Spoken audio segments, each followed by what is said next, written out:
So please join me. We shall do yoga. We shall raise our hands up. Take the mobile phone out of your pocket. Switch it to silent and then put it back in. That's all the yoga I'll ask you to do. Please switch your phones to silent. Okay.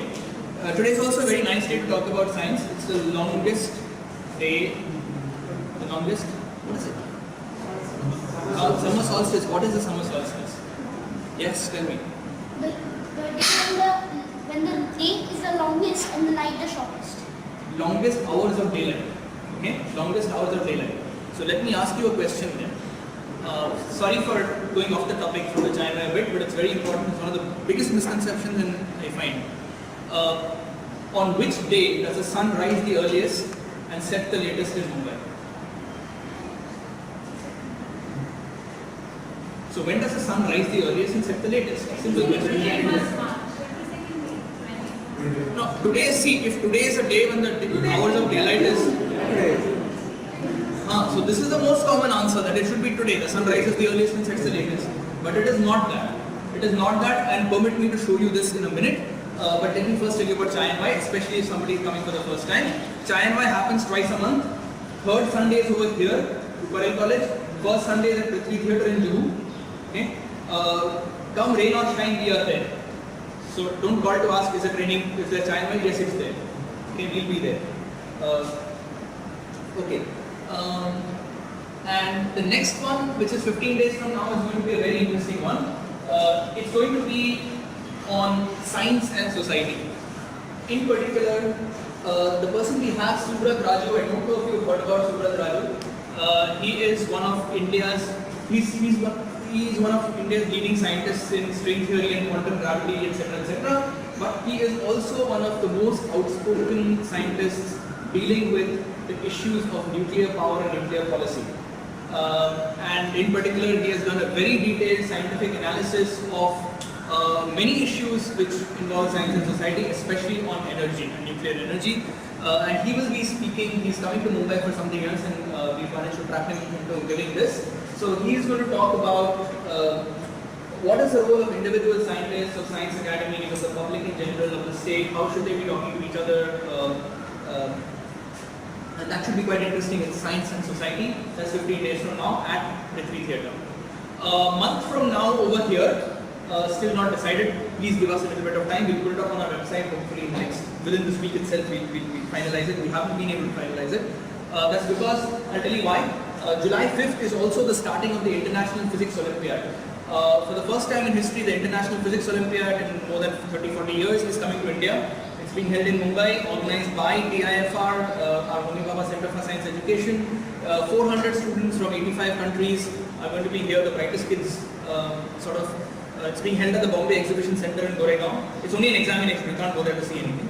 But because all these bright kids are going to town, we've been busy and I haven't been able to organize this. So it'll happen. And please note that the best way to find us is on Facebook. That's where we will post updates. Everything happens there. So please check us out on Facebook in case you haven't found us there. Now, just to show you this.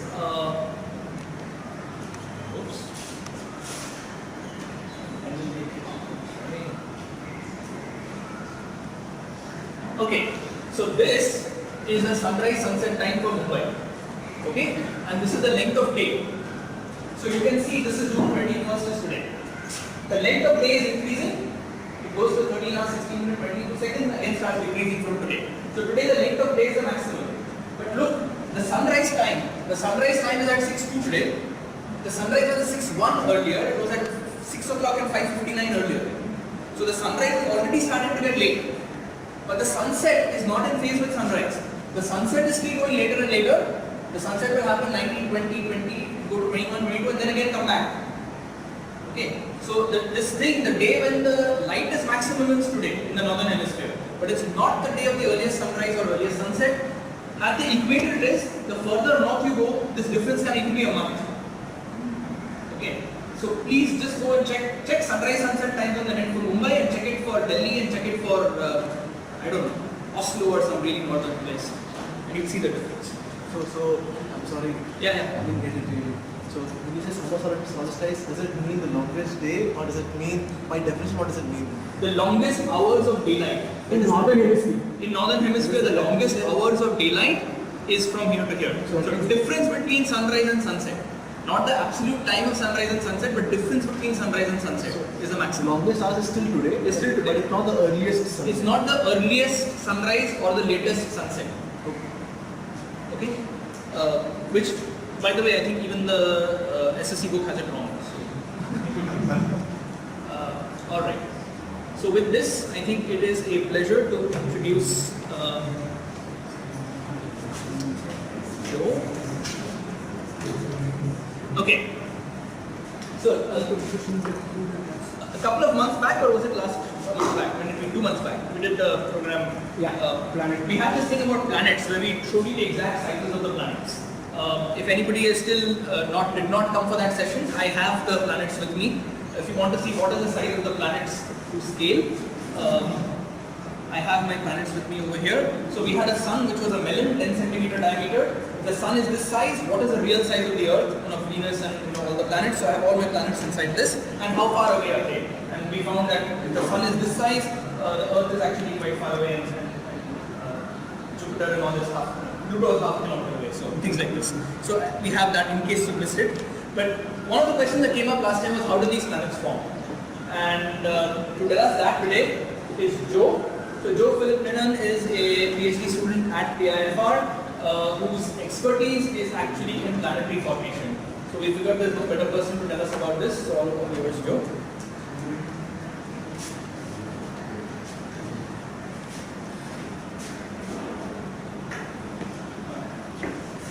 So Joe, there's no mic, you're not sure. Okay, everyone can hear me?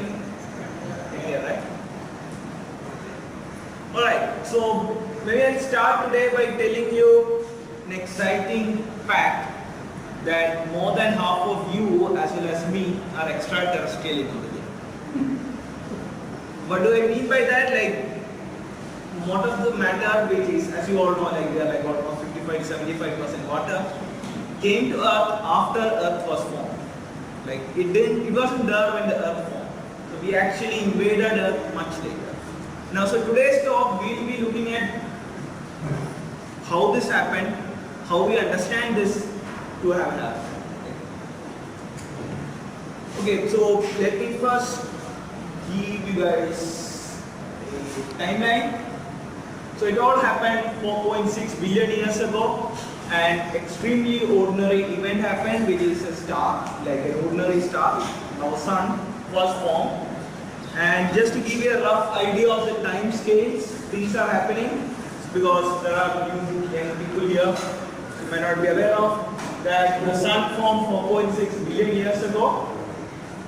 Formation of Earth is believed to be somewhere around 4.4 billion years. The first signs of life started appearing around 3.8 billion years. And we are now 2 years from the ocean. And in another 1.4 billion years, Earth will be too hot for life. So we have kind of almost crossed the half of the time we have on Earth. And in another 5 to 7 years, most likely we will be swallowed by the sun. So yeah.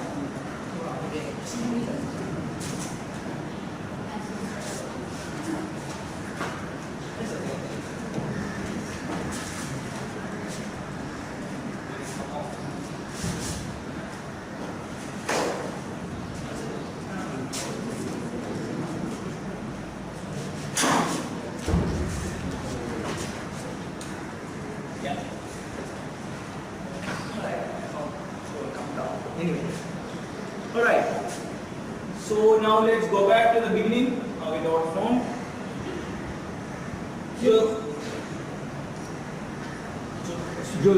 Next question. That particular data that you showed us 1.4, 5.4, is it because you have studied other star formations, galaxies, that is how you're extrapolating to give us these numbers, or how You are talking about these numbers or these no, these numbers? So these numbers, we know how the sun evolves. We have studied other stars like sun. So we know pretty much well how a sun-like star will evolve. So we know that as time goes, sun becomes slightly bigger and bigger and bigger and bigger.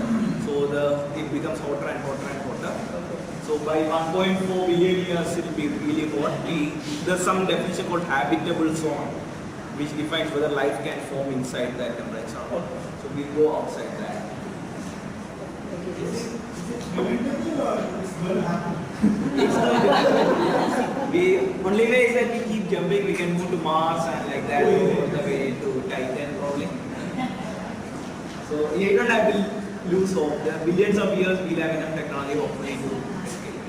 So getting too hot is not because of global warming or overpopulation of the moon. No, this is because of sun's expansion. I mean, if we cook our sun by global warming, then it's our fault. It's not sun. So the global warming money can actually be spent to have fun with the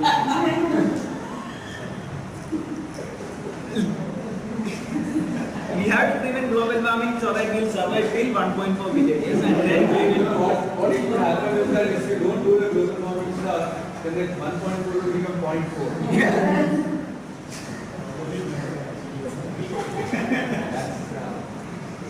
Alright. So in our universe there are these molecular clouds, they are called. They are like these kind of stuff you see here. This is an example called Eagle's Nebula, it's a famous example.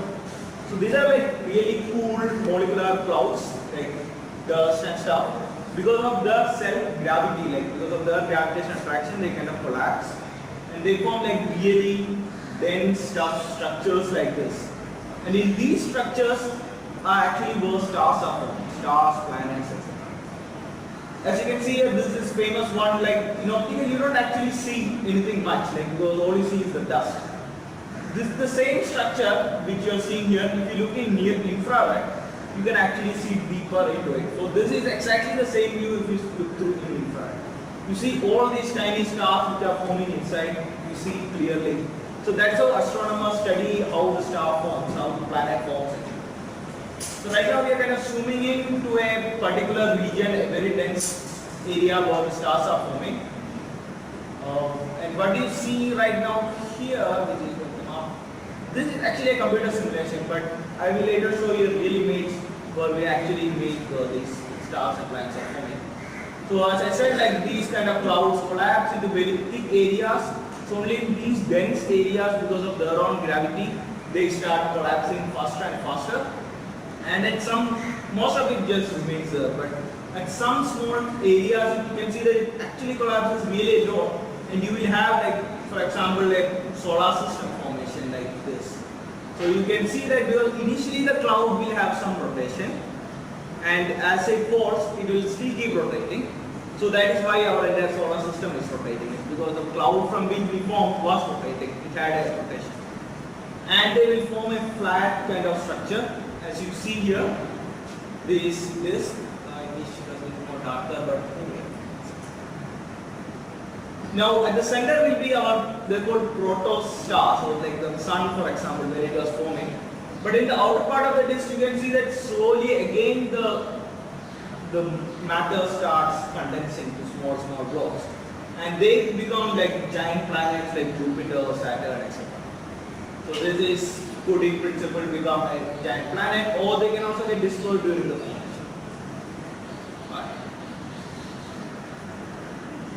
So this is just an evolution of it.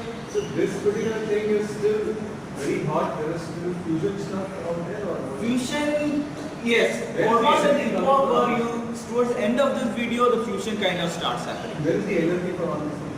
Well, most of the energy is just the gravitational energy. So when you drop a ball from a height to the ground, so the potential energy stored in that ball is released as a kinetic energy at the bottom, right? So it's essentially the same thing happening. Like when you collapse this cloud into a small area, that potential energy which it had is all released as thermal energy.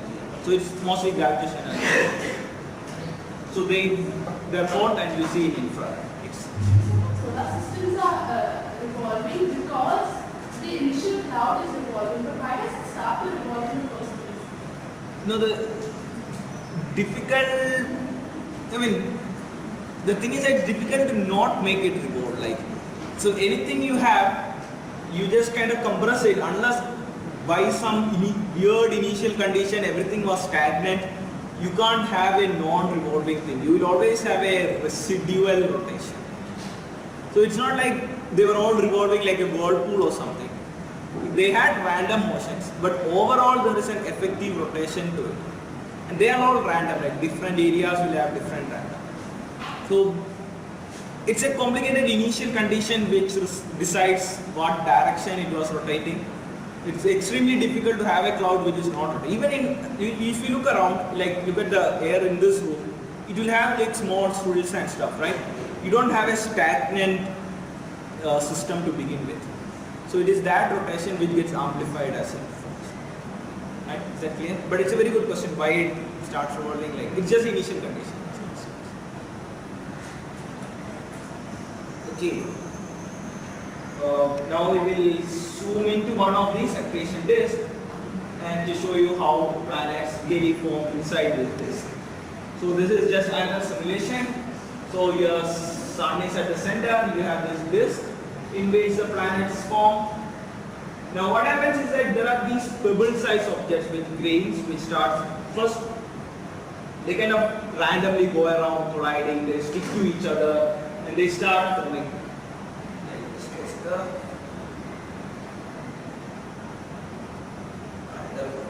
So they kind of randomly collide, they start forming bigger and bigger things.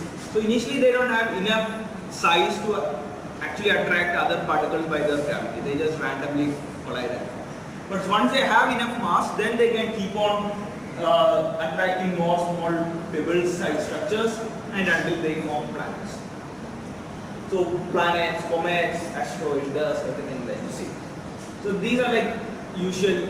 Most of it is actually sand, like the sand grain kind of thing, silicate grains that you see. Now, so far I've been showing you all animations and the computer simulation, but this is not just simulation. We can actually see such structures in it.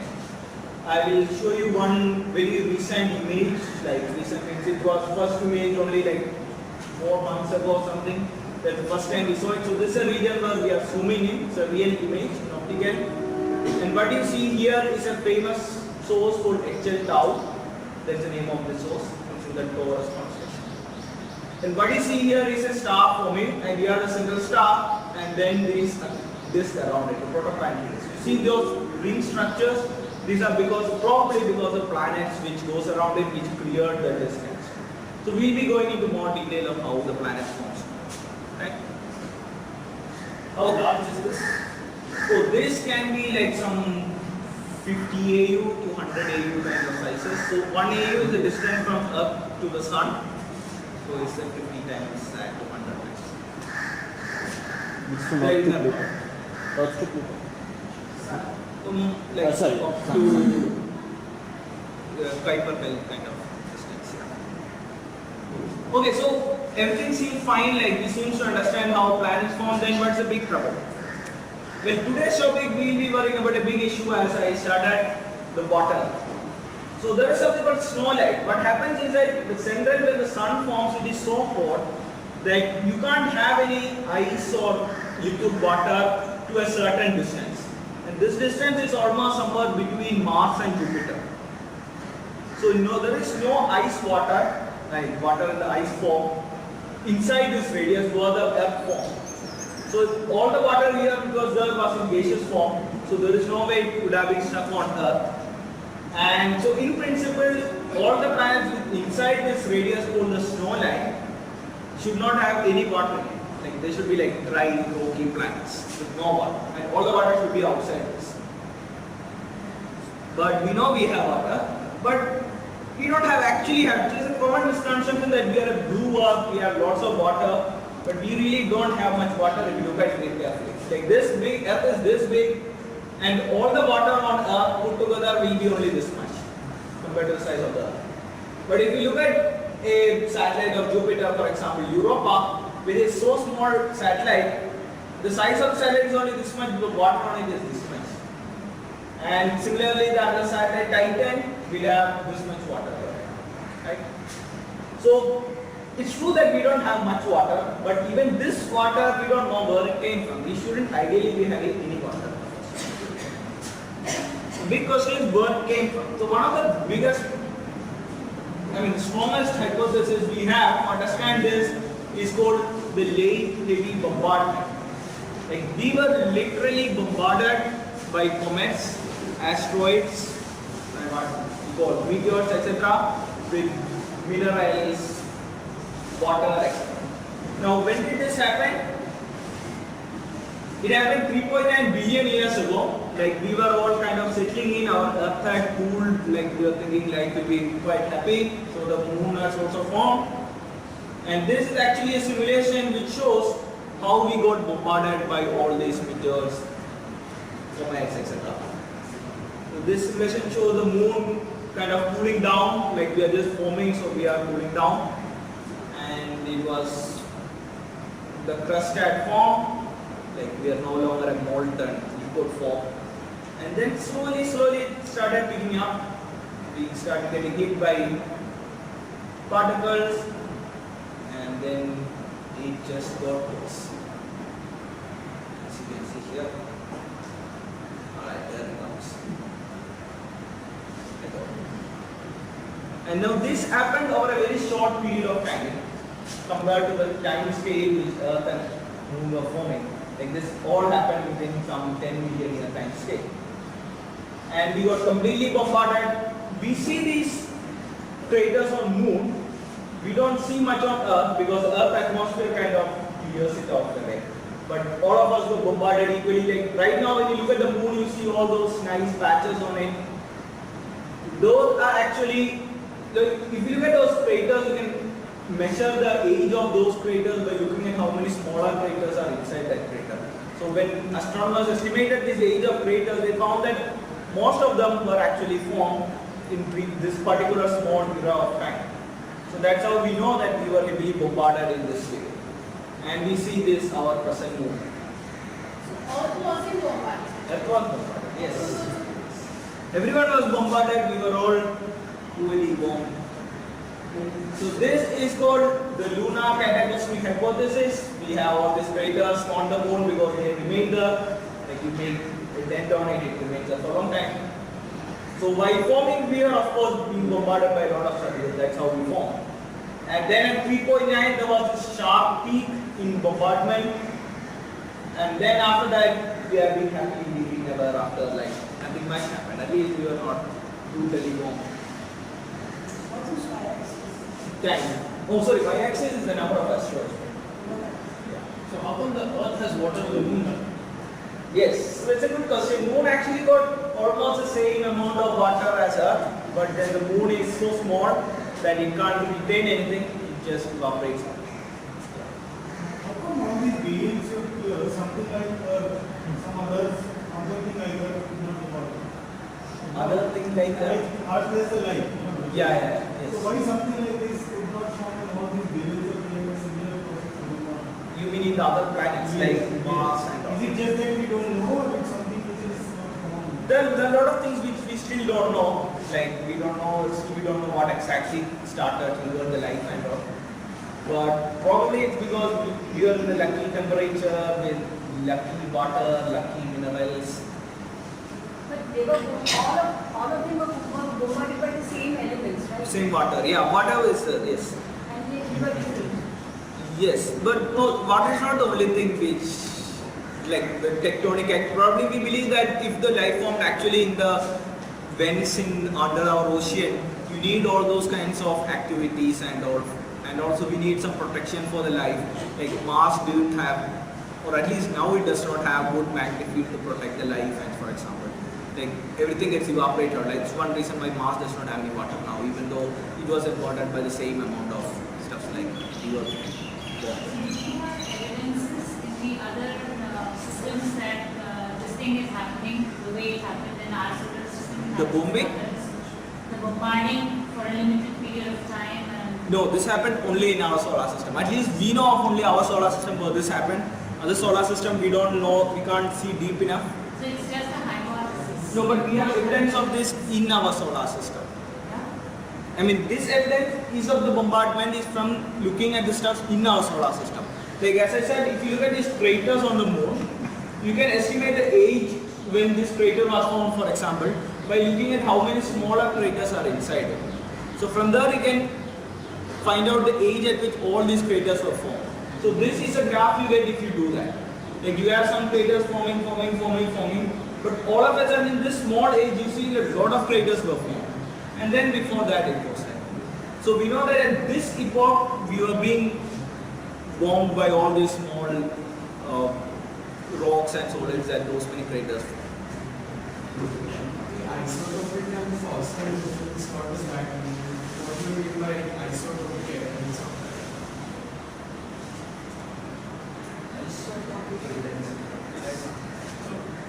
Carbon-13 carbon-12 ratios. So natural processes will generate some amount of carbon-12 to carbon-13, which also gives you an evidence that if this contains that much of carbon-13, it's probably because of a life-like process. Whereas fossil evidence is direct fossil evidence. Alright, so now, as I said, it is not just moon which were bombarded, even Earth was bombarded. This is just an artist's impression. Like this is not. We don't know exactly how the pattern was because it all got erased. Our continents moved around. Like Earth is a very every day you start forming new parts of Earth. So everything. All right. So the biggest question is who did this to us? Like who was the culprit? Like who bombed Earth and all our poor neighbors? Right. So we'll investigate. Okay. So the biggest suspects are the big brothers in our solar system. These are these giant planets: Jupiter, Saturn, Uranus, and Neptune. Because only they have the enough potential to wreak havoc in our solar system. We try to look in them, like whether these people responsible for what happened to us. And recently we have this nice understanding, and this is called Nice model. It's named after this beautiful town in France.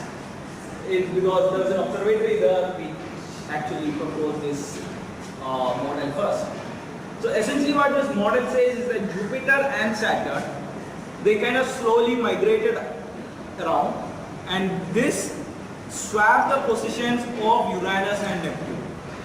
Like right now our position is like Jupiter, Saturn, Uranus, Neptune, right? So initially it was like Neptune was inside and Uranus was outside, right?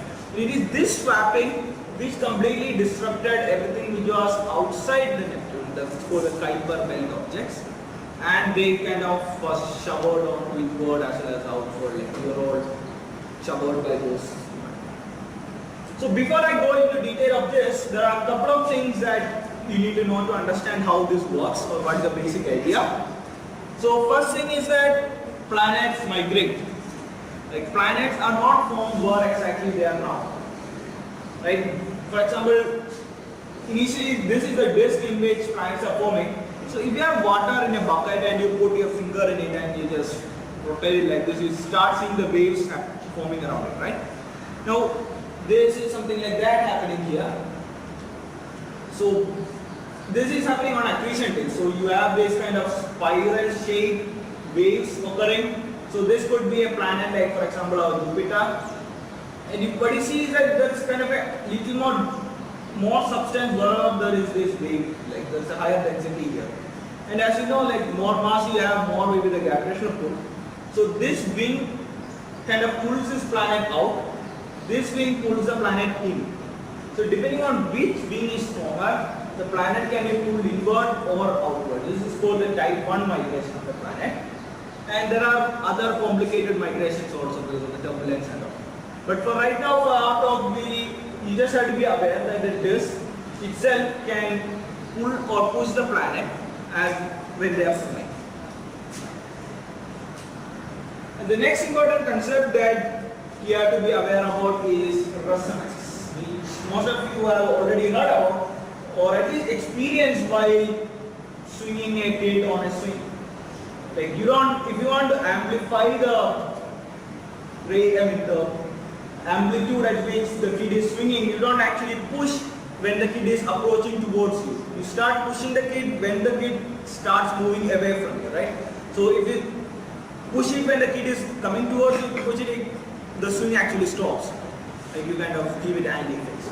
So what you're doing there is actually resonance amplification. Like what you do is that the swing has a natural period at which it oscillates, the natural frequency of the oscillation. And you kind of push at exactly the same rate as the swing comes. And you kind of amplify. That's how we put energy into a system which keeps amplifying. Now exactly the same thing can happen for planets. Planets go in like circles like this. So it has this natural frequency, the orbital period. to give it push at this exactly the same positions, you can actually kind of amplify the energy in the planet orbit. Right? So it's yeah. Is there any correlation between why the planets which are closer to the sun are smaller and getting the Yes. The reason is initially the first slide I showed you, like the first movie I showed were those big clouds form. So the disk which has the this is the protoplanetary disk. So they have more mass at the outer part. So the big planets can only form in the outer part. Like where you have enough gas, like to collapse and form. So inner part it gets thinner and thinner. Because the water, the gas kind of flows faster inward. It's in a way, if you think about it, it's like the river gets wider and wider as it comes slower near to the ocean, right? Because it goes slower and slower, so you have more stuff there. So it's kind of the opposite way here. The gas goes faster and faster as it goes inward, so it has less material at the inner part of the disk than at the outer part of the disk. So outer part only you can form big giants like Saturn and Jupiter. You can't form a Saturn and Jupiter at the inner part of the disk. That has an interesting consequence. I mentioned that at the end, like then especially with the new extrasolar planets. Okay, so this is how you swing again that amplified question. This is not how you do it. Alright. Now the planets can also have the similar thing happening. Like for example, these are the famous Galilean moons. Like you have the Jupiter at the center, Io, Europa, and Ganymede. You can see that their orbits are exactly in 1:2:4 ratio. The orbital periods. They just give at exact periodic kicks, so they kind of remain stable. So these resonances are called mean motion resonance. So that's just a name. I am telling you because there are many other resonances about it. So if you read up somewhere, you can find like spin orbital resonance and stuff. These are called mean orbital resonance. Whenever a planet has, let's say, p number of orbits, and if the another planet has p plus q, it's an integer, like q is to 3, 3 is to 5, like all those kinds of combinations, you get resonance. And typically these resonances are destructive. Like for example, asteroids, you all know that's between Mars and Jupiter, right? If you look at the distribution of asteroids, you will find that it's not uniformly distributed. There are not like constant amount of asteroids at different radius. There is a complete lack of asteroids at certain particular positions in the asteroid belt. And these positions exactly correspond, so for example, this position corresponds to 3:1 ratio with the Jupiter. Like in the orbit period, 5:2, 7:3, 2:1. So as you can see that resonances with Jupiter, the gravitational attraction of the Jupiter is kind of kicking out the asteroids wherever there is a position. But resonances can also make some orbits stable, as you see in the famous Neptune and Pluto. So what you see here is that Pluto and Neptune is in a ratio, like each time Neptune finishes 3 rotations, Pluto will finish 2 rotations around the Sun, revolutions around the Sun. Now what you see here is actually a camera kept on top of our solar system. We are looking down and we are rotating the camera at the same rotation as the Neptune. So the Neptune won't move in your camera because you are rotating the camera at the same speed as the Neptune is moving. And you see this Pluto's orbit here, it is because of this resonance. So as you might be aware, Pluto's orbit crosses Neptune's orbit once in a while. I mean, every time it goes round. But it never collides with the Neptune, only because it is in this resonance. So it is because of this resonance, each time Pluto's orbit crosses the Neptune, Neptune is guaranteed to be far away. Like, so you don't actually get the Pluto inside the Neptune and gets a destroyed. And this is something interesting that you see, not just asteroids. If you look outside Neptune, they are called the trans-Neptunian objects. You will see that they are also not uniformly distributed. They are not just like a junkyard which is randomly going around in our part of the solar system. So you have a Neptune here, and all the Plutonians, like Pluto and his little brothers, are all at exactly 2:3 ratio with the Neptune. And all the other things in the Neptunian object, most of them are all in certain particular ratios with the Neptune. Because Neptune has the most influencing gravitational force at those areas, right? Now this was actually the biggest clue to the Nice model. Now what does this tell you? This is like kind of dust accumulated at these points, right? So these points tell you that Neptune once actually moved. It's like Neptune has these small areas in front of it where it can collect. If a particle reaches those points, it gets stuck there. It's in the resonance stable position.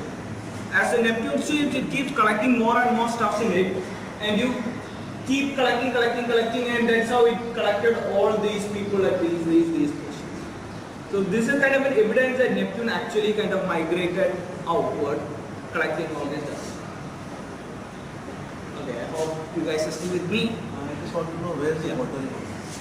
Oh yeah, so all these objects have a lot of water because they are all beyond the snow line. No, but the Earth water you said about craters, then what? So I'll come to that. So how we got craters, we'll come to that.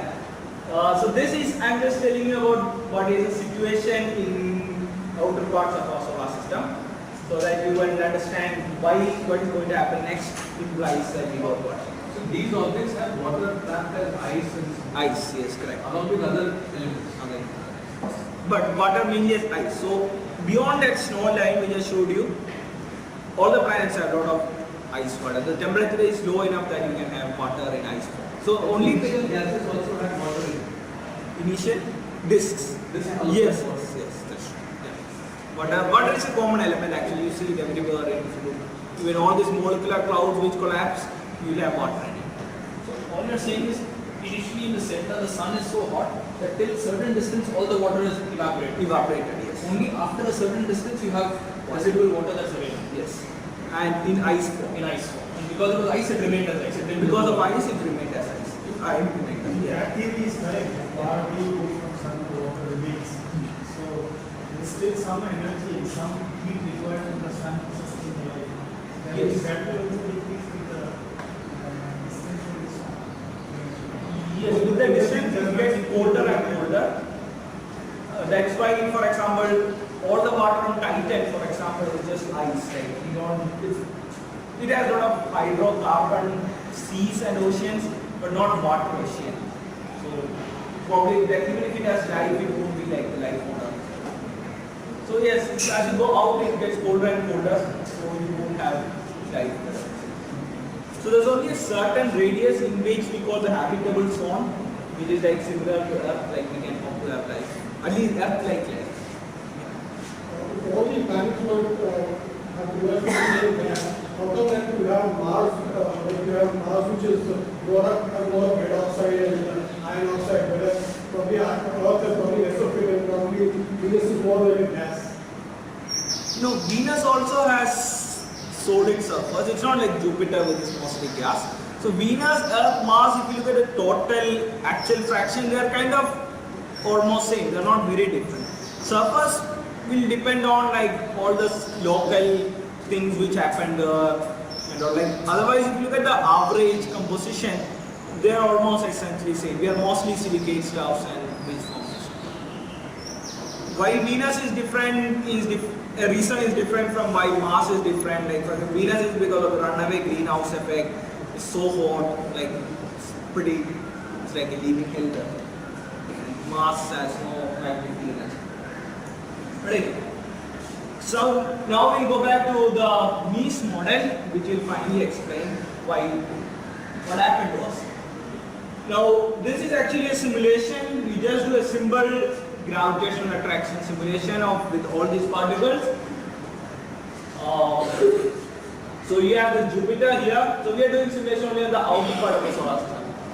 Jupiter here, Saturn here, and you notice Neptune is inside Uranus orbit when we started, right?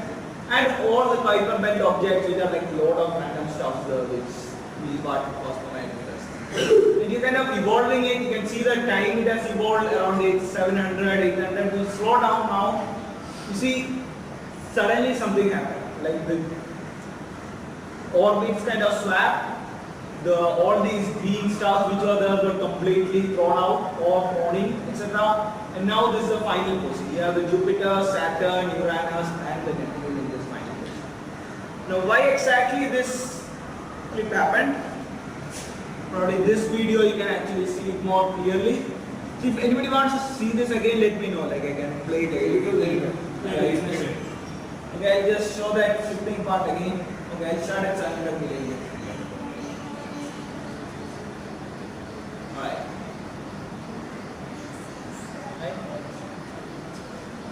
So it is a very short, sudden event which flipped it. Now what caused it is interesting thing. Here we go. So what you're seeing here is the Jupiter, the red one. White is Saturn. This is Neptune, and this is Uranus, the initial configuration. This red line you see here is actually the resonance ratio, 1:2 resonance of Saturn with Jupiter. So this is a very unstable resonance.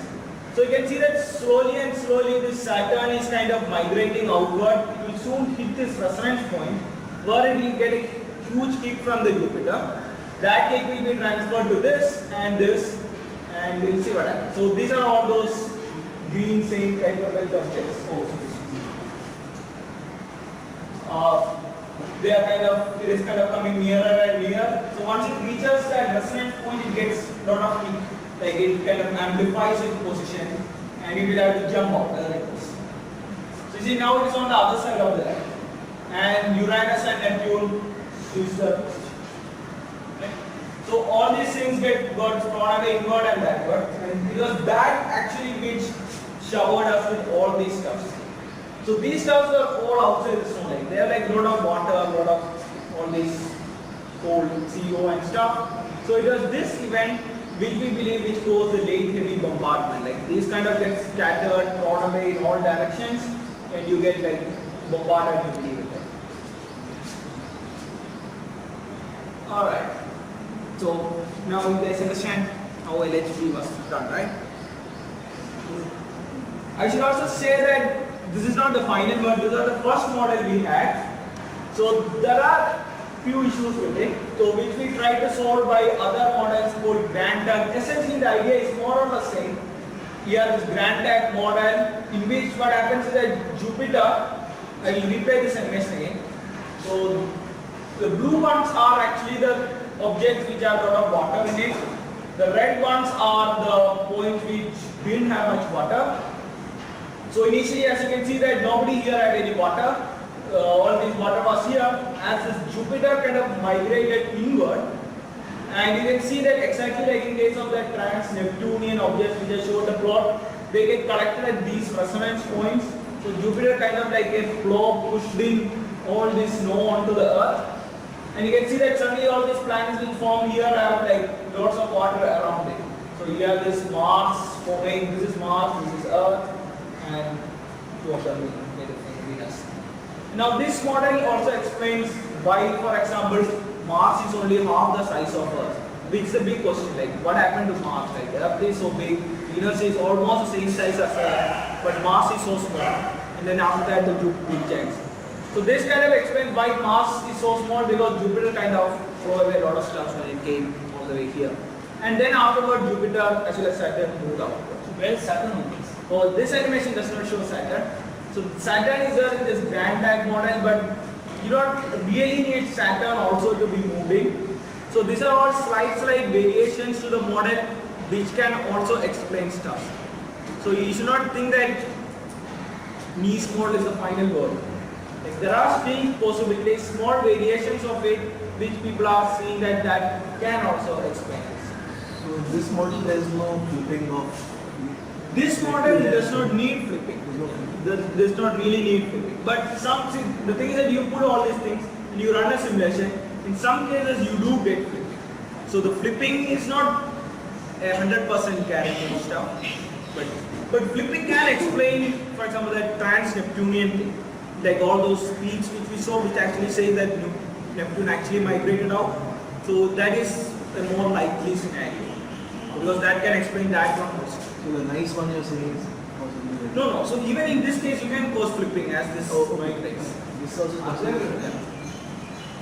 Under still resonance is getting better. Now kind of we are stable, but yes, most of these planets are still in resonance orbit. So what we are seeing now are all stable positions. They are all in the stable resonance. Like I showed you, Neptune and Pluto, it's in resonance. It's in 3 strings. Because of its resonance, it is there. Otherwise, it would have got thrown out long back. So yes, resonance are still there in our place. And again, all the animations we showed you of Jupiter and its moons, they are also in stable resonance. Right? So all those resonances are still there in our solar system. Now the question is, will something like this happen again? Probably not. So we are in a state called marginally stable. Like right now our positions are kind of stabilized, where it won't happen. But it is in principle possible for the Mercury to go and hit the Venus in another 3.5 billion years. 3.5 billion years just before the sun goes out because of all these perturbations. So it's something you have to understand that solar system, unlike we would like to imagine, does not work clockwork. It's a very complicated chaotic system, but that does not mean it is unstable. You can't predict, for example, solar eclipses more than 1,000 years in advance. Because there are like all these tiny things, even the melting of Antarctica and Greenland ice will decide how the Earth will be orienting after 1,000 years. So there are all these small matters. The simulation is actually really complicated and chaotic that you can't predict the actual positions of the planet for more than a certain million-year time scales. But still we kind of have enough evidences that it will be stable. Like only question is between Mercury and Venus, but otherwise most of us will be essentially stable. Joe, do you tell the model that there are 4 inner planets, or Why? do you tell the model that there are 4 inner planets, or does it just give you 4 inner planets? It just gives you 4 inner planets, because if you put one more planet here in our solar system, it won't be stable. It will get kicked out because of reverse inflation. So this is kind of like called marginally stable. Like we have reached that stability point, we don't want any more planet inside, we won't be stable anymore. Or it will get kicked out and we'll form a new marginally stable configuration. Yeah, so we can, by simulation we can show that we'll have 4 inner planets. But that is, it's not intuitively obvious that why we should have 4 inner planets. But if you do a simulation, you can see that you will have 4 inner. And now, this is, as I said, it's not a final word. There are still a lot of research going on. There are a lot of open questions. For example, the comets, like recently I heard of Rosetta mission which measured the water, the deuterium water, oxygen hydrogen ratio on the water, and you find that water on comets are actually different from the water on Earth. But there are still a lot of issues, like we don't know that comets we probed are actually representative of the actual Kuiper belt, but it seems like the water in the comets are slightly different from us. So it's not water which exactly brought us. Asteroids have the most similar water to Earth.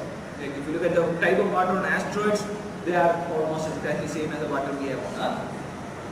What is the difference in water? So what it means is that there are, as you all know, there are isotopes of hydrogen, like deuterium as well as ordinary water based thing. So those water will like called heavy water or something like that. So they are called deuterium water. So there's a certain ratio of deuterium to ordinary water on Earth. So you look at those ratios in different places. Like so, if that ratio is same, we know that it's the same similar water, like similar configuration. In layman's language, can you say that there are impurities in water? It's not exactly impure. It's the amount of heavy water. So any water, if you go to the ocean and you say take 1,000 liters of water, you will find some component of it is heavy water, which is hydrogen naturally comes in 2 forms, one with a mass of 1 and one with a mass of 2. So how much of that number heavy water is there? That ratio depends on the source of the water. So the water on the comet, the only one comet which has been probed, has a different ratio. So the question is that a typical example of a comet which the same kind of comets came here, or that could have been any other comet, we don't know as yet. But that comet has a different water ratio. So is that ratio remains constant, like on Earth for several million years, that ratio has remained constant? More or less. There are slight variations because of evaporation, but more or less it is. But the comet would have come and hit comet, right? Which comet? Whatever. Bombardment of the comet. Yeah, it would have come. That comet is not destroyed. That is destroyed, yes. These comets are representing The other one is, for example, the 67P with the Rosetta is right now revolving around, as it going around. So they all kind of, we believe, come from the similar area. So maybe they should have same water as us. These will not hit Earth. Huh? These comets will not hit Earth. No, the 67P won't hit Earth. The comets hitting Earth are really rare events. Can we take questions? Can we take a tea break? Chai, why will you chai? Any day like this, we need chai because the chai is getting cold. Give it. Is it the last slide? No? Yeah, this is the last slide. So why don't you want to finish? You have something to say? No, I think so. I just want to mention how we study. Astronomers study this. Astronomers study this by looking at meteors which will fall on Earth. For example, in TFR, we study by looking at young stars which are still forming, like faraway stars. That one of the ways we showed you. Such kind of very far away stars you can actually look. We use the telescopes in India as well as outside. So that is how astronomers actually study this, and this is how what happened to us. And that's it. Okay, I'm sure you have a lot of questions. Grab a cup of chai and then we'll come back and continue.